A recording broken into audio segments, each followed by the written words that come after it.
Esta mañana vamos a hablar de algo, a mí me emociona mucho esta cosa. Ustedes no están para saberlo ni yo para platicárselos, pero a mí luego me pasa como a los niños cuando llegan los Reyes o llega Santa Claus y ya quiero que amanezca para poder comentar, decir todo lo que hay en mi corazón que Dios ha puesto. Y creo que hay una frase en la Escritura que es aterradora y hermosa. Vean ustedes. Desde los días de Juan el Bautista hasta ahora, el reino de los cielos sufre violencia y los violentos la arrebatan. Nadie puede negar que nuestra nación está hundida en un mar de inseguridad, de impunidad. Y al mismo tiempo el mundo está sufriendo violencia, radicalización, y esta condición tan deplorable afecta la fe. Y la afecta de una manera muy importante. Quiero mencionar como ejemplo, el Islam utiliza el terrorismo para someter a las personas. Tienen como meta el dominar a las naciones por medio del terror, del temor. Y así es como imponen una ideología musulmana y la interpretación del Corán. Otros países cuentan con recursos y están armados hasta los dientes. Es lo que vemos allá en Ucrania, peleando contra creo que es la cuarta o la segunda potencia mundial en armas. Y así es como atacan a sus rivales con violencia. Si no se logran imponer en una mesa de negociaciones, entonces lo van a hacer en el campo de la guerra y van a excusar la sangre que se derrama con pretextos que no tienen ningún fundamento. Algunas naciones se cimentaron sobre fundamentos bíblicos, sin embargo, hoy los vemos promover la superioridad blanca. Pleno siglo XXI hay segregación por encima de la ley, por encima del bien. Tú y yo, ante esta situación, somos cafés, no somos blancos, somos cafés porque nacimos al sur del río Bravo. Entonces, si tú eres blanco godín, así como yo, déjame decirte que el color café con leche no es el color de esta temporada. Si nosotros viviéramos allá, seguramente seríamos segregados. Hoy la mayoría de los judíos que sí son blancos como la leche, pero ellos son perseguidos como ha sido el pueblo de Dios perseguido durante tanto tiempo y sigue siendo la misma razón, la raza. Esto no se ha interrumpido desde los días de Cristo hasta este día. Hitler se quitó la vida por cobardes y los nazis contemporáneos, que los hay, igualmente cobardes, quieren que los hijos de Abraham regresen a Israel. Y en esto que estoy comentando, será lo que Jesús quería expresar cuando dijo: el reino de los cielos sufre violencia y los violentos lo arrebatan. ¿Será eso lo que tenía en mente Jesús? ¿Lo que estamos ahora viviendo? Definitivamente no. La palabra violencia y violento no se deben de interpretar como de forma natural lo interpretamos. Este texto bíblico refiere a otra realidad que es totalmente diferente de la que hoy quiero hablar. Y esta es la Reina Valera, pero quiero mostrarles otras versiones de la Escritura que nos aclaran o nos ayudan a aclarar un poquito el significado. Esta es la Nueva Versión Internacional. Dice: desde los días de Juan el Bautista hasta ahora, el reino de los cielos ha venido avanzando contra viento y marea, y los que se esfuerzan logran aferrarse al reino. Y la traducción en lenguaje actual dice: desde que Juan el Bautista comenzó a predicar hasta ahora, el reino de Dios avanza a pesar de sus enemigos. Solo la gente valiente y decidida logra formar parte de él. Por eso, violencia en este contexto es lo mismo que decir avanzar con fuerza, con energía. Quiere decir avanzar con fuerza, que significa moverse hacia el frente. Significa combatir y arrebatar el territorio de la persona o de la entidad que lo tuviera en su control. Es una lucha que tiene como propósito el cambiar estructuras para que la persona sea más eficiente y sea más productiva.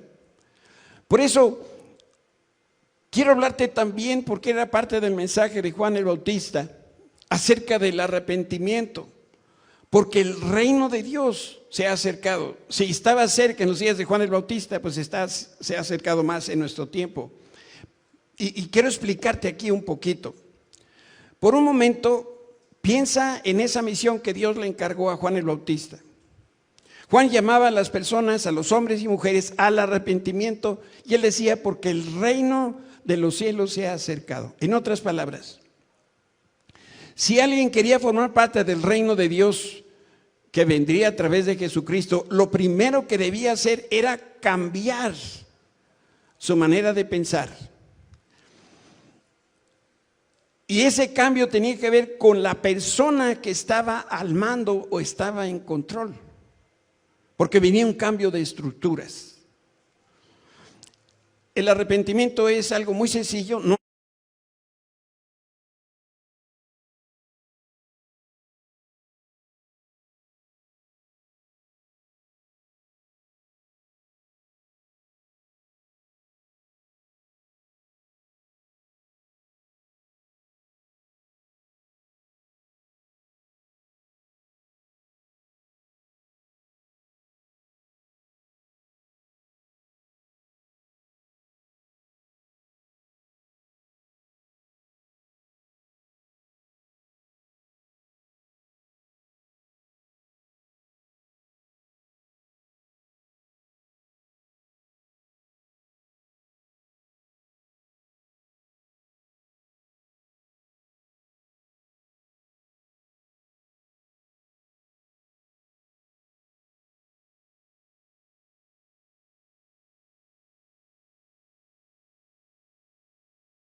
el dinero o Jesús, Jesús o el dinero.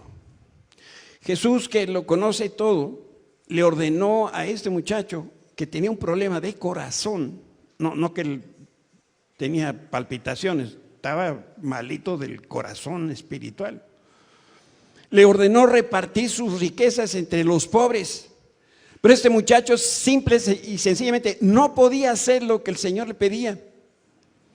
¿Por qué? Porque no se quería arrepentir, tampoco quería cambiar su manera de pensar, porque en el fondo él quería mantener el dominio y el control de su fortuna. Yo no sé cómo le hagan ustedes en su casa con los dineros, pero te voy a dar un consejo sin que tú me lo pidas. Esto es gratuito, completamente gratuito. Tú, compadre, que trabajas y trabajas, cada quien trabaja como puede. Conozco unos que trabajan como burros. Y trabajan todo el día y toda la noche, qué bueno. Y cuando llegan a su casa traen así carretas y dinero. Entonces lo que tienen que hacer, la primera cosa que tienen que hacer es, van con su mujercita y le dicen, esposita, esposita, esposita, aquí te traigo este dinero. Se lo das. Lo primero que hay que hacer. Y entonces, déjale a una mujer sabia con la que te casaste, porque te casaste con ella porque era una mujer sabia, para que ella decida en qué se tiene que gastar.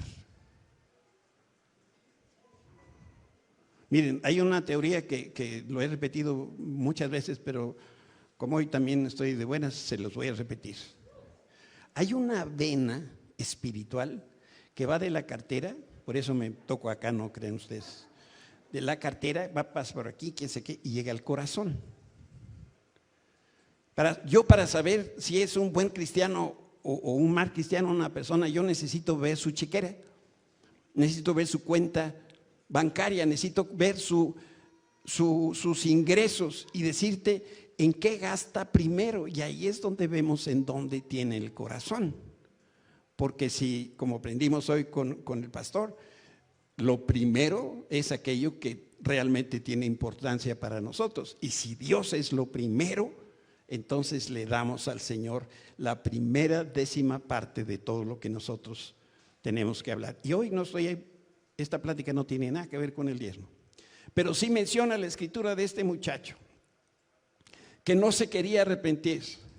Y al ver lo triste que estaba, Jesús dijo, lo vio, dice, qué difícil es para los ricos entrar en el reino de Dios. Qué difícil.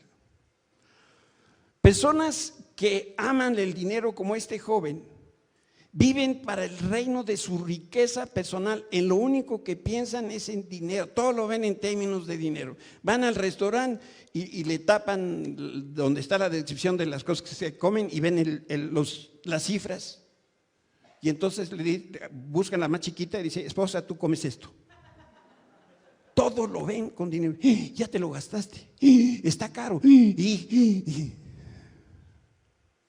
Este joven era así, tenía ese nombre, ese problema. Y creen tener el control de la vida porque ellos son los que deciden en qué se va a gastar o se va a invertir. Y por eso presumen de que son independientes, porque ellos son los que tienen el dinero en la mano. Pero te quiero decirte una cosa, puedes ser pobre y al mismo tiempo amar al dinero. Porque el amor al dinero no tiene nada que ver con la cantidad de dinero que tienes, sino el deseo de tu corazón por las riquezas. Los discípulos estaban ahí presenciando esta conversación y le preguntaron al Señor Jesús, pues ¿quién podrá ser salvo? Yo creo que les cayó el 20 a ellos también. Y en ese momento Jesús empezó a elaborar un poco más acerca de las limitaciones del hombre y mencionó que para el hombre hay cosas que son imposibles. Y mencionó 3 cosas en esta parábola. Es imposible que un camello pase por el ojo de una aguja, ¿estarían de acuerdo? Y algunos dicen que la aguja no es una aguja de coser, sino una aguja donde se amarraban los camellos. Pues será el sereno, como sea, no cabe el camello.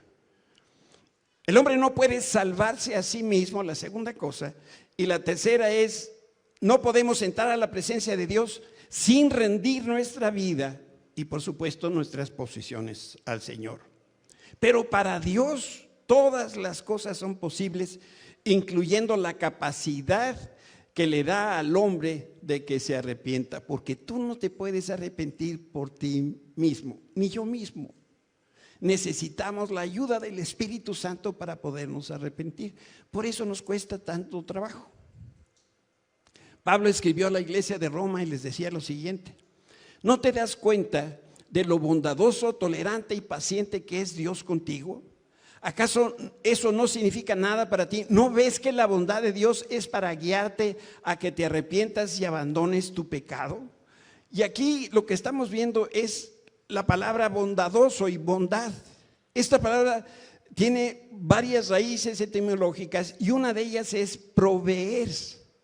Quiere decir que bondad es suministrar lo que se necesita, es alumbrar o irradiar un asunto. Por eso Dios, a través de su Espíritu Santo, lo que nos dice es que Él suple todo lo que tú y yo necesitamos.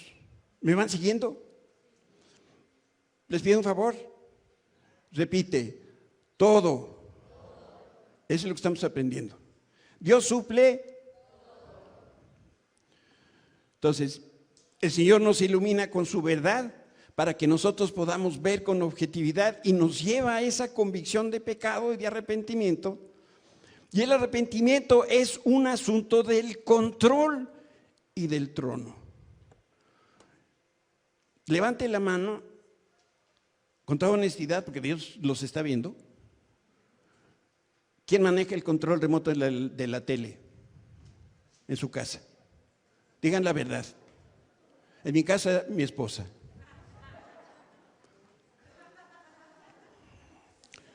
Entonces, vemos lo que ella quiere todo el tiempo. Todo el tiempo. Tan fácil como decirle, ¿verdad?, a su ser amado, ahora, hoy te toca a ti. No somos capaces de pasarle el control remoto. Y estamos hablando aquí del control de la vida. Entonces, cuando me arrepiento, entonces estoy en condición de ceder, de entregar el derecho a que otro me gobierne y gobierne mi vida. ¿Quién gobierna tu vida y quién gobierna mi vida? Bueno, si dejamos que nuestra alma, ahí está la voluntad y la mente y las emociones, si dejamos que el alma decida, nos vamos a ir al pecado.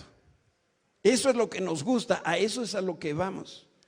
Y cuando hay presencia de pecado en nuestra vida, entonces esto impide que nosotros sigamos y obedezcamos a Dios y lo que la palabra de Dios nos ordena. Cuando hay pecado en nosotros, también se impide que nos podamos someter al reinado del Señor y en consecuencia impide que nosotros seamos parte del reino de Dios. Por eso el arrepentimiento es la llave de entrada al reino de Dios. Y como ciudadanos de este reino, lo que yo tengo que hacer es sujetarme al gobierno de Dios, ceder mis derechos de propiedad y convertirme en posesión de Dios. Cuando esto sucede, entramos al reino de Dios. Yo nunca he estado en la milicia y espero nunca estar. Porque ahí desde que se levantan, bueno, desde antes de levantar, porque los escuchamos a mis hermanos militares, ellos no necesitan alarma. Se levanta Jimena, y ahorita les digo quién es Jimena. Así que es una muchachita muy inteligente, muy estudiosa, muy calladita, pero se levanta como a las 4 de la mañana o algo así, trompeta en mano, y con eso, esa es la señal de que ya hay que levantarse. Si tú llegas tarde, tú no le puedes decir a tu autoridad, es que me quedé dormido. O cuando están dando las instrucciones y dice, batallón a la izquierda, tú no le puedes decir, ¿y no podríamos ir a la derecha? No, lo que te dicen, eso haces. ¿Verdad, Jimé? Miren, ven que sí, ella es la de la trompeta. Levanta la mano, Jimé, para que te vean. Ella es la que toca. Todos los vecinos de Tepepan, es ella. Entonces, lo que nosotros estamos aquí aprendiendo es esto. Antes de conocer a Cristo, nosotros luchábamos por nuestros derechos individuales. Pero ahora que somos ciudadanos del cielo, debemos tener el deseo y la disposición de pelear a favor del reino de Dios. Cambiamos de dueño, ya no soy el rey de mi casa. Ahora Jesús es el rey de mi vida. Déjame decirte lo que es un reino, porque aquí hay muchas personas creen que el reino de Dios es el cielo. Eso no es cierto, el cielo es el cielo. Reino de Dios es otra historia. Cuando hablamos de reino, me refiero a un ámbito de gobierno. Es un territorio que puede ser físico, definido, que tiene fronteras y hay una persona que gobierna. Puede ser una nación, una corporación, una clase de reino. Puede ser una familia, ese es mini reino, o un matrimonio, es micro reino. Todos estos son reinos. Y los reinos son comunidades con una organización política, son unidades territoriales que cuentan con una forma de gobierno que es monárquico, quiere decir que está presidido por un rey. El reino es un ámbito, una región, un área donde alguien o algo es la cabeza, es preeminente, es superior y gobierna. Y todos los demás, ¿qué pasa? Obedecemos. Las naciones son reinos y tienen ejércitos. Y estos están dispuestos a ir a la guerra para proteger a los intereses de la nación. Entonces, este pasaje de Mateo con el que empezamos habla del reino de Dios y declara que el Señor ratifica su control a través de sus fuerzas armadas. Y ahorita viene lo bonito. Dios tiene ángeles y tiene una iglesia. Y los dos constituyen el ejército. ¿Y qué crees?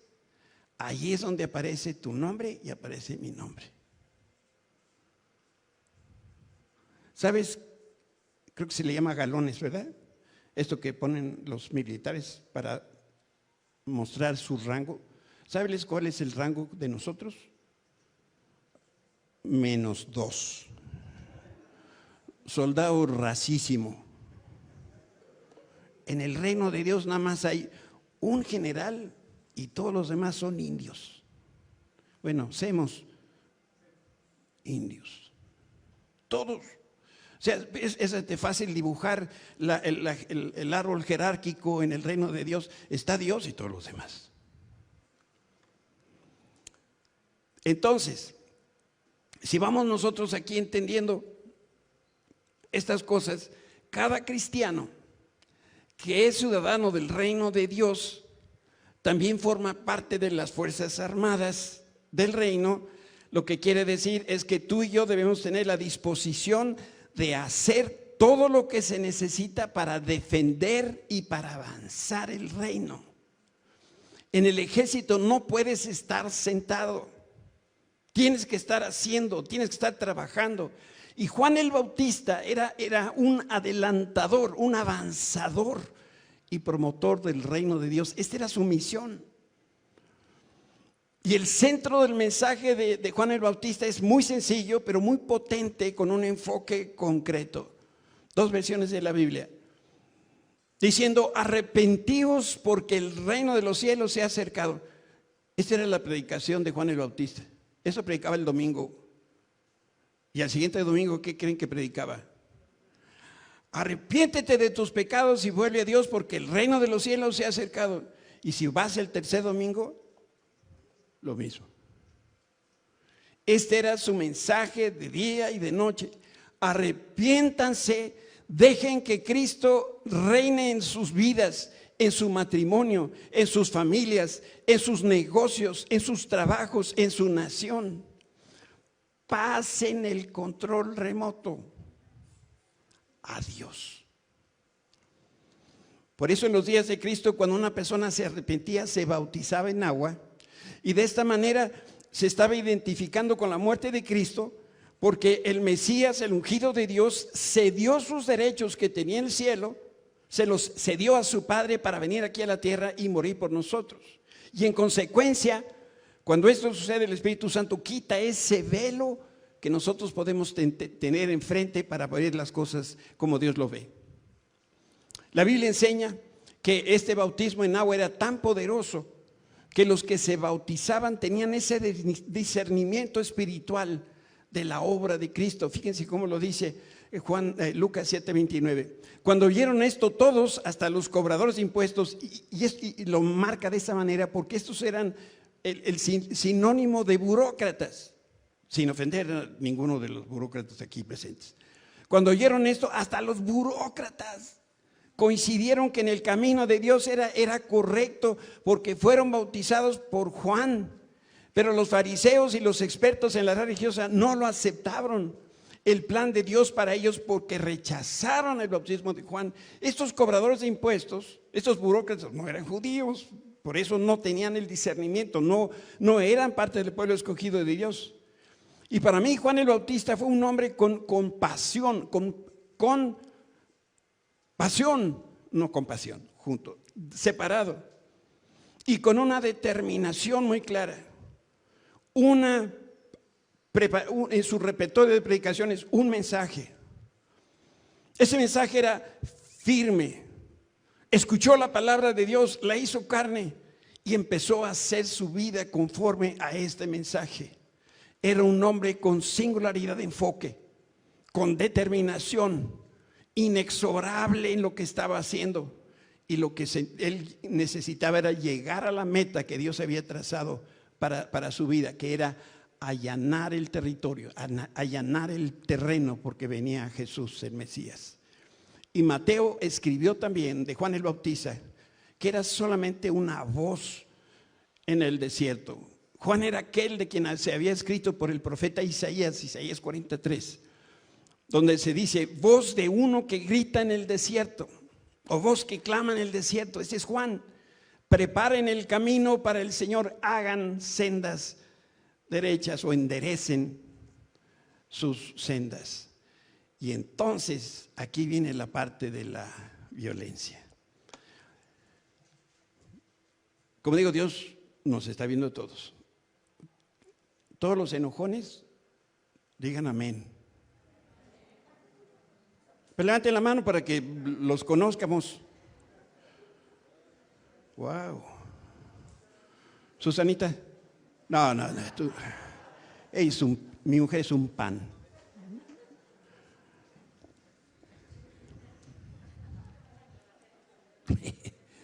Ustedes no saben cómo me va después el domingo cuando llego a la casa. Pero importa porque ella manda y yo obedezco. Desde el día que Juan el Bautista empezó a predicar y empezó a bautizar hasta nuestros días, los principios del reino de Dios no han cambiado, siguen siendo vigentes. Y tenemos que entender que el avance del reino es fastidioso y es violento. Hay millones de personas que siguen siendo esta fuerza de Dios para llegar a la meta, y la meta es una: sentar a Jesús en el trono de su vida, en la vida de la familia, en la vida de los demás. Déjenme se los explico con señas, pues. Juan el Bautista decía, arrepiéntanse porque el reino de Jesús se ha acercado. Se los digo yo. Arrepiéntanse porque el reino de Jesús está por llegar a tu corazón. Si yo siento a Jesús en el trono de mi vida, el reino de Dios llegó a mi vida. Y una vez que llegó a mi vida, ahora llamo a mi esposa y le digo, yo ya encontré el reino de Dios. Estoy viviendo bajo los principios del reino de Dios. Yo quiero que ahora tú seas parte del reino de Dios. Y luego Dios nos bendice con hijos. Y entonces jalo a mis hijos y les digo a mis hijos, a cada uno de ellos, el reino de Dios en tu vida. Y entonces ahora somos una familia donde el reino de Dios se ha acercado. Y luego juntamos varias familias. ¿Y qué creen? Hacemos la iglesia Oasis, un grupo de familias a donde el reino de Dios se ha acercado. ¿Quién manda entonces en nuestras vidas? Jesucristo. Por supuesto. Vamos a hablar de qué es la violencia. Es ejercer la fuerza necesaria para entrar donde está cerrado. La fuerza que se aplique y los objetos que se usen tienen el propósito de abrir lo que hoy está cerrado. Está claro, ¿verdad? Miren, agregamos aquí a la violencia. La violencia puede ser intensa, turbulenta, frenética, llena de furia. Nunca puede ser pasiva. La violencia es una expresión, es un sentimiento de vehemencia, de fervor, de furia, de pasión. Son fuerzas que chocan como si fueran dos locomotoras que chocan de frente. Si hay violencia, tiene que haber violentos.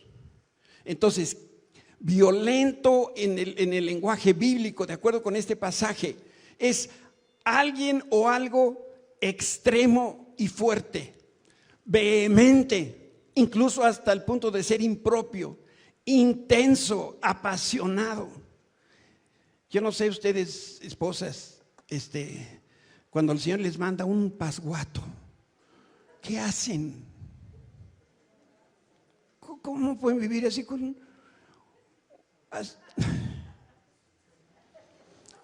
Esta palabra es para los pasguatos que han estado sentados y necesitan ponerse de pie. Estos son los adjetivos que describen a Juan. Él se abría pasos, saltaba obstáculos, derribaba muros. Todo lo que él hacía era para que su mensaje llegara donde tenía que llegar.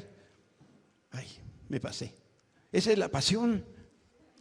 Entonces lo que quería Juan era asegurarse que todas las personas escucharan que Jesús venía.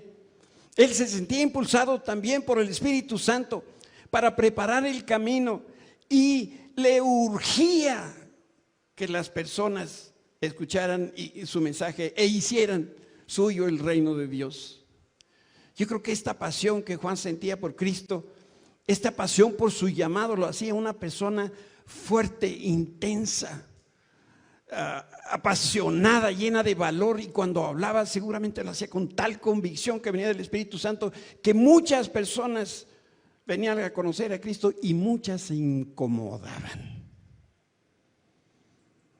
porque no nos gusta que nadie nos empuje. Pero gracias al remolino espiritual que Juan llevaba adentro, fue que pudo hacer su tarea. Voy a bajar al español esto que está en hebreo. Hay perros tan chiquitos, perros,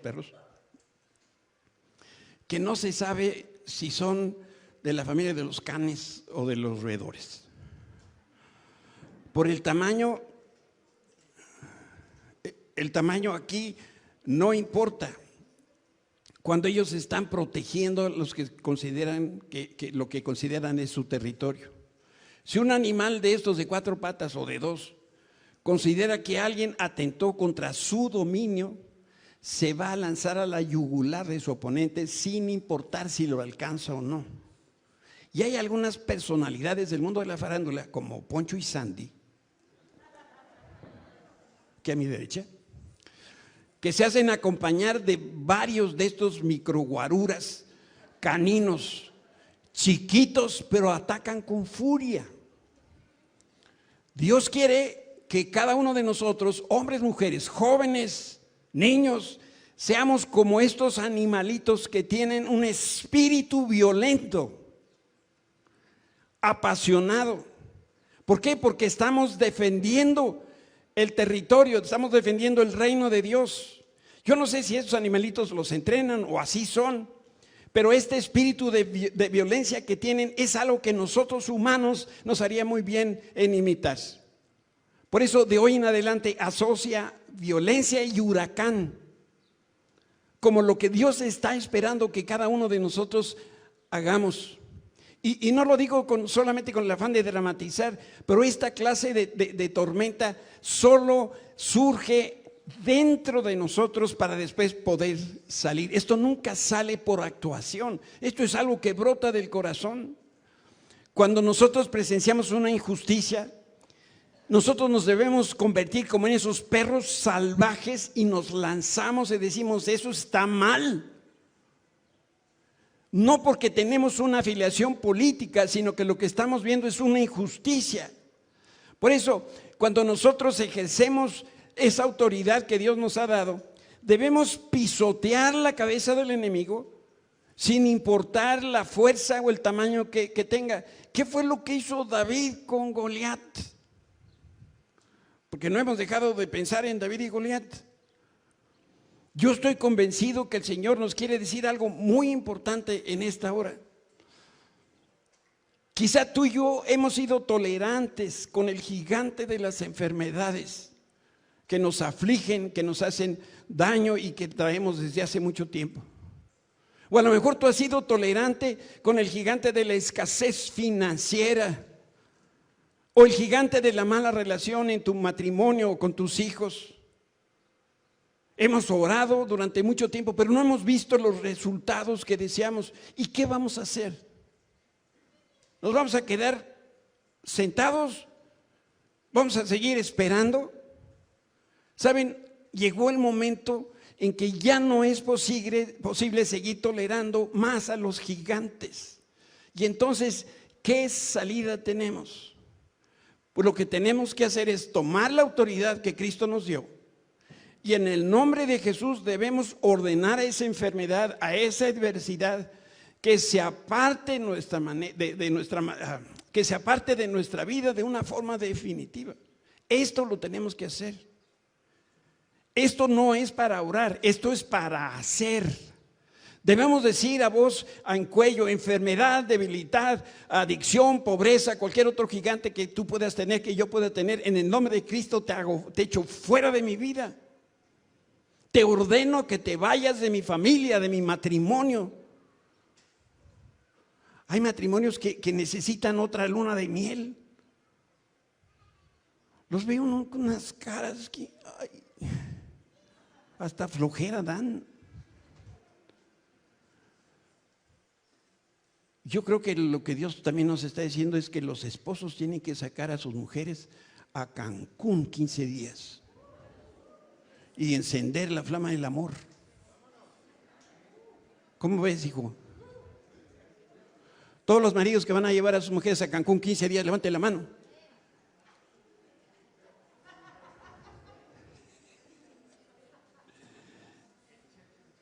¿Sabes qué va a suceder el día que de verdad nosotros nos convirtamos en hombres violentos, mujeres violentas del reino de Dios? Nuestra vida va a cambiar. Para mí que llegó el tiempo de explotar en violencia.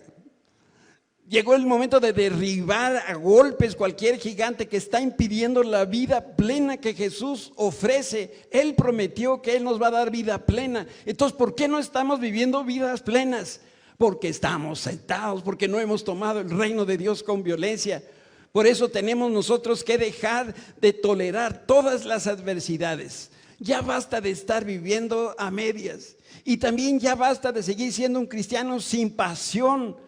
Llegó la hora de responder como un guerrero que está defendiendo lo que Dios le dio.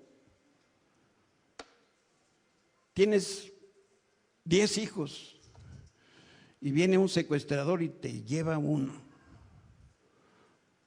¿Qué haces?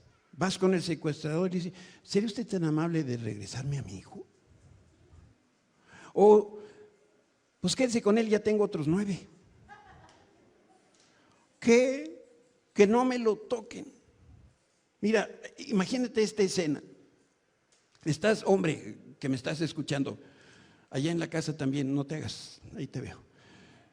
Estás tú en tu casa, estás leyendo el periódico, estás no sé qué cosa. Y de pronto escuchas a tu hijo llorar, a tu hija llorar, viene corriendo y te dice, lo único que alcanzas a oír es, papá, el vecino, quién sé qué, me dio un florerazo. ¿Qué haces? Pero sale el hombre verde a agarrar, no te importa si era uno, eran dos, si era un ejército, tú sales porque vas a defender a tu hija. Nosotros estamos aquí para defender el reino de Dios. Esto es el propósito que el Señor quiere para nuestras vidas. Y nosotros tenemos que entender esto, que los verdaderos guerreros de Dios poseen un espíritu violento. Y tú y yo somos llamados guerreros de Dios y debemos pelear por estas cosas que el Señor nos dio, cuáles son sus promesas y cosas que ya depositó en nuestras manos. Yo te quiero invitar en esta hora a tomar una decisión. ¿Me pueden ayudar allá atrás con un poco de música?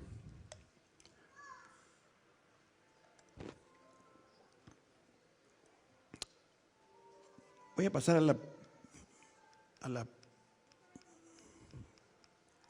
Quiero hacer aquí un énfasis. Yo te quiero invitar a que hoy, o desde hoy, hagamos guerra espiritual en 3 áreas. La primera, restauración y consolidación de nuestro matrimonio y de nuestro hogar. Este es uno de los regalos más preciosos que Dios nos ha dado. Y si me preguntan a mí, muchos matrimonios tienen esta cosa olvidada. La segunda cosa, vamos a hacer guerra espiritual por la salud mental y por la salud de nuestros cuerpos. Yo tomo tantos chochos que si me agito, que no me agito, sonaría como sonaja. No me gusta. Y la tercera cosa, salud financiera.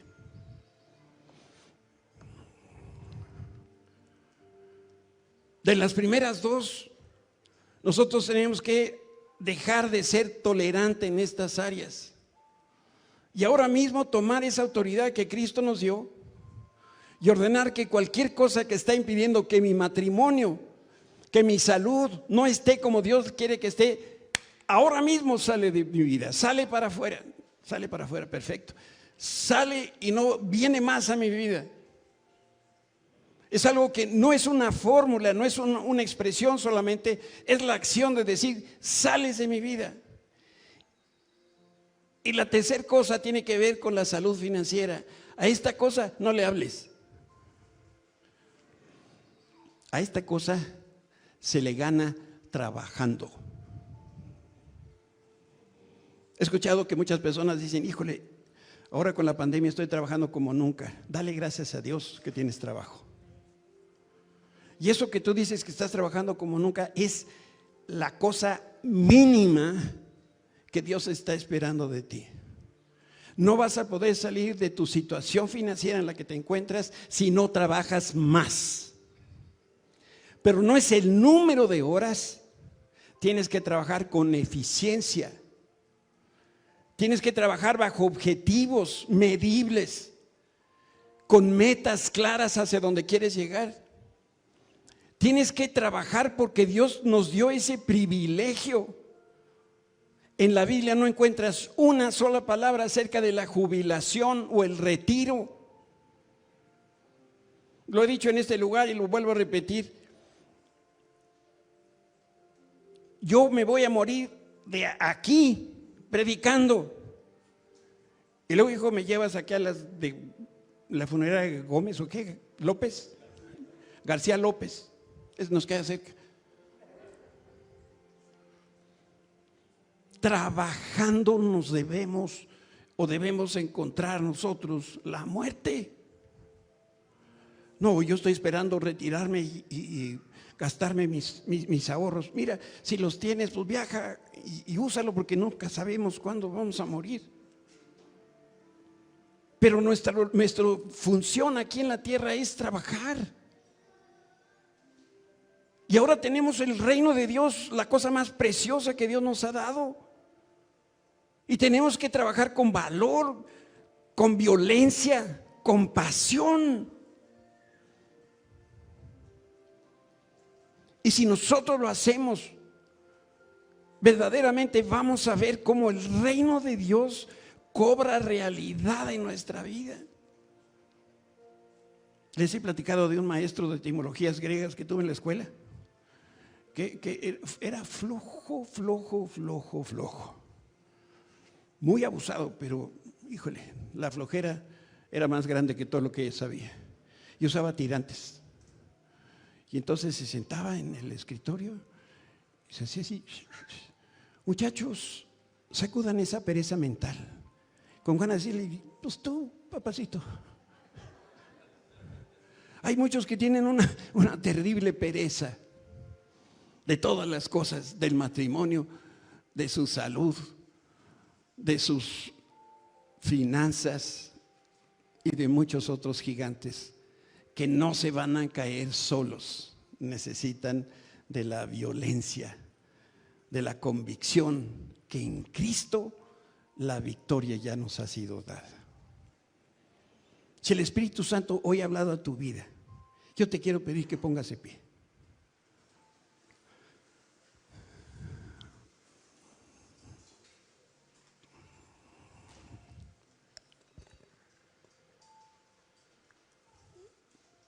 Quiero leerte una última porción de la Escritura.